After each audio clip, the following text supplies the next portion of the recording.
Olá, meninos e meninas do nono ano, tudo bem com vocês? Eu desejo que vocês estejam muito bem, né? Descansaram, tivemos uma semana de recesso e agora vamos retomar aí aos nossos estudos. Então, nós estamos no PET volume 5, semana 2, e o tema da nossa aula essa semana é as diversidades regionais da Europa. Na semana 1, nós estudamos a Euroásia. Agora nós vamos, dividir então a Euroásia. Então nós vamos estudar a Europa e as duas regiões da Europa. Tem outras maneiras de regionalizar, mas o PET destacou a Europa Ocidental e a Europa Oriental, tá? Então vejamos, Então, hoje eu vou explicar um pouquinho para vocês das duas Europas. O que nós vamos estudar? As características da Europa Ocidental e da Europa Oriental. A porção da Europa formada por países capitalistas, então, é a Europa Ocidental. Ela é formada de países desenvolvidos, Ou também uma economia chamada de economia de mercado consolidada. Então, ela é muito conhecida, a Europa Ocidental, como uma economia de mercado mais consolidada, tá? E a outra parte da Europa, a parte que fica do lado oeste, certo? E nós precisamos também destacar aqui alguns itens da Europa Oriental, que também é chamado de leste europeu. Então, vamos observar aqui o mapa com atenção. Então, nós vamos dar destaque agora para a Europa Ocidental, tá? É a parte da Europa que abriga 4 países mais ricos do mundo. Então, abriga a Alemanha, a França, a Inglaterra e a Itália, certo? Nessa parte aqui da Europa, nós destacamos Portugal e Espanha, certo? Mas por que nós vamos destacar Portugal e Espanha? Só porque Portugal colonizou o Brasil? Também, mas Portugal e Espanha são países importantes porque eles iniciaram a Revolução Marítima Comercial, essa revolução que é chamada aí de período das grandes navegações. Então, Portugal e Espanha tiveram um papel muito importante. São os países que deflagraram e iniciaram aí a Revolução Marítima Comercial nos séculos XV e XVI. E seguidos aí pelos Países Baixos, a Holanda, Agora vamos ver aqui, olha. Então, nós temos um mapa da Europa Ocidental, está destacado desse amarelado, e a Europa Oriental com esse rosa, tá? Vamos voltar aqui na Europa Ocidental, lá no século XVIII. Mas por que no século XVIII?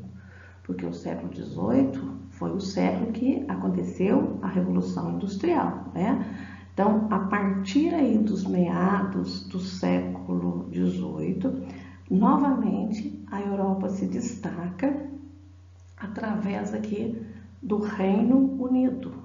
E esse destaque, então, ele é um marco, é um evento histórico, geográfico e espacial, Então, qual que é esse evento? Esse evento é a Revolução Industrial, que ao longo aí do século XX se disseminou, ela espalhou para outros países, com destaque aqui para a França, certo? Então, destaque para a França. Também é a porção do continente europeu com regimes democráticos mais antigos, consolidados. Então, a democracia ela é muito bem vivenciada com a participação da população, tá? Então, prestem bastante atenção aí que o primeiro parágrafo da página 49 do PET, ele define, ele caracteriza a Europa Ocidental, que é formada aqui pela Noruega, Suécia, Finlândia, todos os países que têm um IDH bastante aí elevado, certo? Agora nós vamos estudar um pouquinho da Europa Oriental, né? A Europa Oriental tem também suas características, né? Definições diferentes aqui da Europa Ocidental, certo?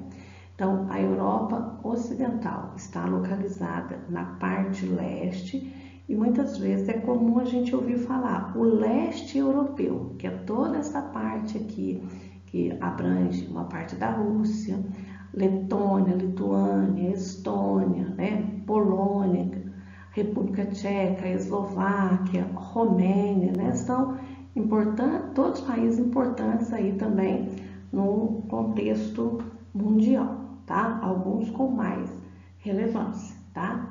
Atenção então agora para as características da Europa Oriental. Então ela é formada por antigos países socialistas, né? Então que até 1990 esses países aqui eram uma espécie de uma periferia da antiga União das Repúblicas Socialistas Soviéticas, certo? Lembre-se que a União das Repúblicas Socialistas Soviéticas, ela desintegrou, ela deixou de existir em 1991. Então, esses países que eram parceiros da antiga União Soviética, com a desintegração da União Soviética, aos poucos, certo? Foram abandonando o socialismo e fazendo a transição para a economia de mercado, o regime capitalista. Em alguns países a transição foi pacífica, tranquila, né? Em outros países já tivemos muitos confrontos, certo?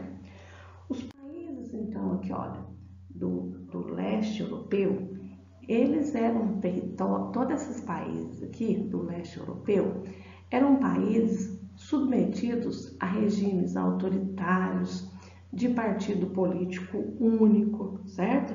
Esses partidos monopolizavam o poder, manipulavam as poucas eleições. Então, quando as eleições existiam, né, elas eram manipuladas. Quem se manifestava, né, era reprimido. Então, qualquer manifestação, ela tinha uma forma aí de repressão, certo? Então, reprimia qualquer forma de contestação. Porém, nós sabemos que os governos dos países socialistas, eles não foram assim de tudo tão ruim. Eles tiveram uma grande preocupação. Mas qual foi essa preocupação? Então, houve esforço desses governos no sentido de oferecer serviços essenciais à população. Quais são esses serviços essenciais? Então, principalmente o acesso à educação, à saúde, né, à moradia. Então, esse foi um grande avanço. Alguns desses países, como a Estônia, né, a República Tcheca, elas já consolidaram suas economias de mercado. Outros países ainda estão no processo de consolidação. É importante lembrar também que esse período aí da divisão entre Europa Oriental e Ocidental, ele foi marcado aí pela Guerra Fria, né? O que foi essa Guerra Fria, né?